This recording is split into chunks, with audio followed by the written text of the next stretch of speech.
Alright, partner, you know what time it is. It's time to stop! It's time to stop, okay? No more!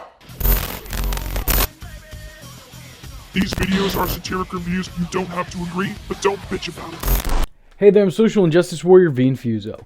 And if you were born in the 90s, or any time before that, you may remember a band called Limp Bizkit. They were everywhere, always popping out new music videos and typically collaborating with other famous artists of the time. Choked up by the smoke and the charcoal. Lava stamps and brands me like a barcode. I'm dashing all the media strikes. Remember that one video they made where basically everyone who was relevant for that time period showed up? Good times. Good times. For them. Well, it wasn't just other artists the band crossed over with.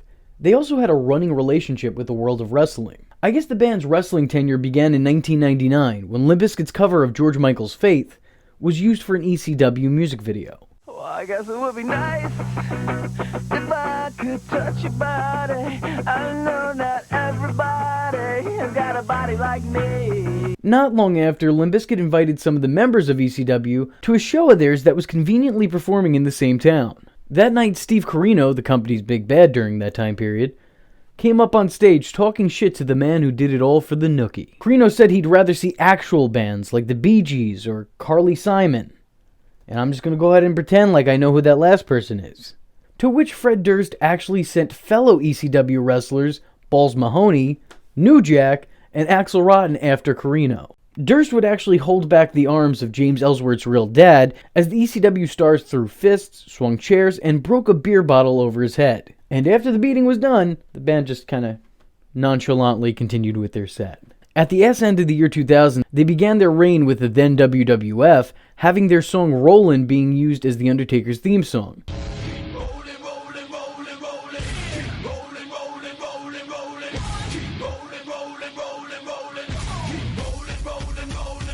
As he just recently made the transition from Dead Man to Biker Man. Despite Taker going through a plethora of different themes at the time, this is the one that the persona is best associated with. Not only for the length of time he'd used this theme for, but also because it embodied what Taker at the time was. An old dude desperately trying to look young. What? What? Come on! It's true! It's true! You know it's true! You suck! I still liked it though. Not to mention that every game excluding the 2K series that The Undertaker used this theme in had Fred Durst as an unlockable character. No one really knows why for sure, but it's heavily speculated that this was one of Fred's terms in order to let the games use their music. Which is also probably why he was initially next to impossible to unlock on SmackDown Just Bring It. Because they didn't want you to know about him. Secret. You know, I would say it was a questionable decision to include him. I mean, come on, who would want to play a wrestling video game as Fred Durst?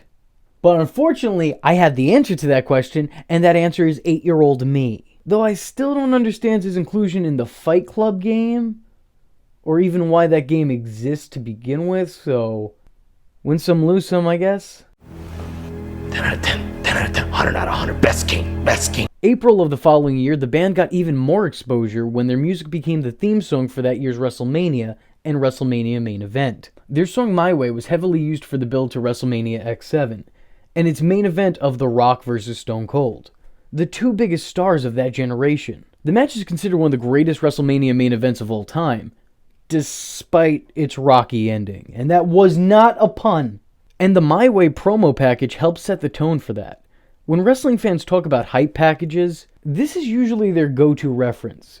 Every Attitude Era fan has that fond memory of Dwayne Johnson and Steve Austin beating each other down to the sound of a song off Chocolate Starfish and the hot dog flavored water. Now that I'm an adult and I get that reference, ew. Why make it? Why even make it? Sometimes the pun's not worth it, Fred. Sometimes you need to take off that red hat and realize that you're a 50-year-old man. Stop it. You're not hip as shit. You're hip as shit. Yes, I will straight up leave your be the one who's left. This time I'ma let it all come out. Fast forward from WrestleMania of 2001 to WrestleMania of 2003, and Limp Bizkit was back, this time lending their song Crack Addict as that year's WrestleMania theme. And they even got to perform it live. and the audience surprisingly really reacted. This wasn't the performances we're used to seeing at Mania now. You know, those lukewarm concerts that no one in attendance actually wanted to attend. The eye-rolling musical piss breaks, as I like to call them. The band got the same ovation that the matches of the night got, which does not happen. I don't know if that says a lot for Limp Bizkit or wrestling fans, but they could have ended it there. But they didn't. They also performed Rollin' for The Undertaker when he entered his handicap match that night. And that's despite him no longer using that as his theme song at the time. And for me, the cherry on top of all of this was Tony Chimmel. Chimmel? It was Chimmel. I'm pretty sure it was. The cherry on top of all of this was Tony Chimmel announcing the band as WWE's favorite band. The WWE's favorite band, Limp Bizkit! Aww, isn't that cute? Their last major run-in with the company came in November of 2003, when their song Build a Bridge was used for that year's Survivor Series theme. That being the pay-per-view where Kane buried The Undertaker alive, forever ridding the wrestling world of the American Badass gimmick and Limp Bizkit along with it.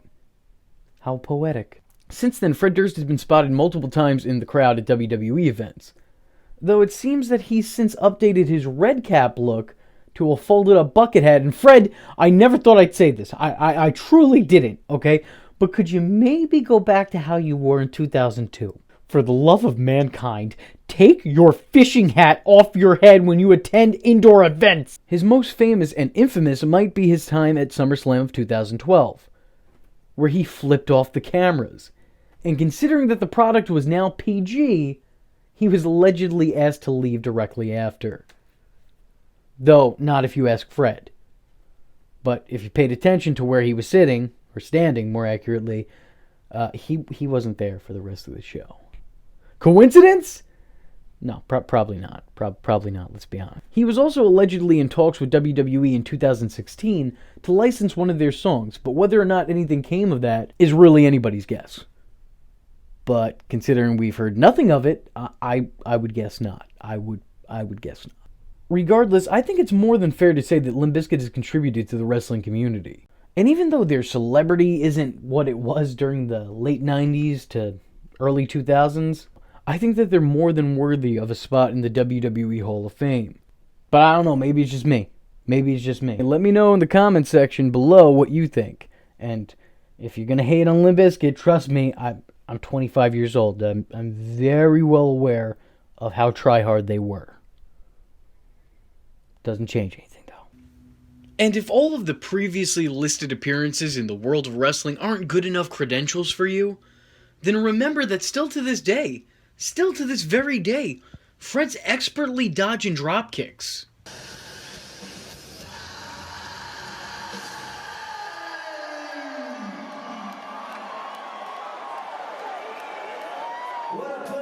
I understand that at the end of the day, the Hall of Fame, like everything WWE or even wrestling related, is business.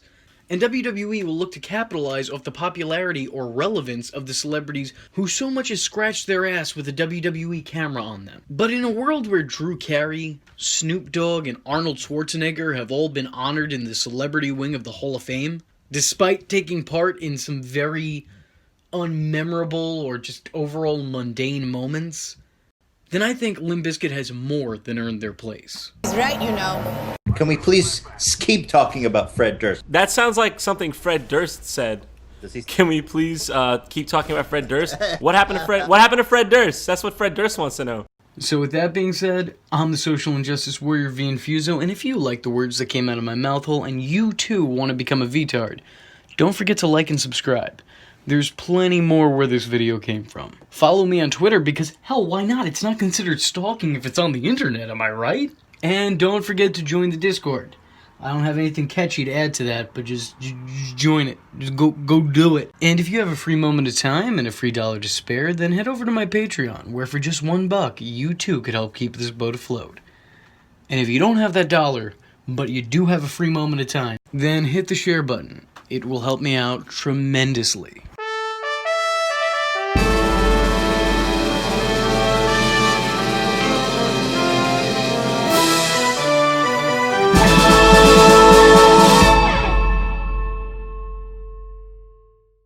The VTards, oh.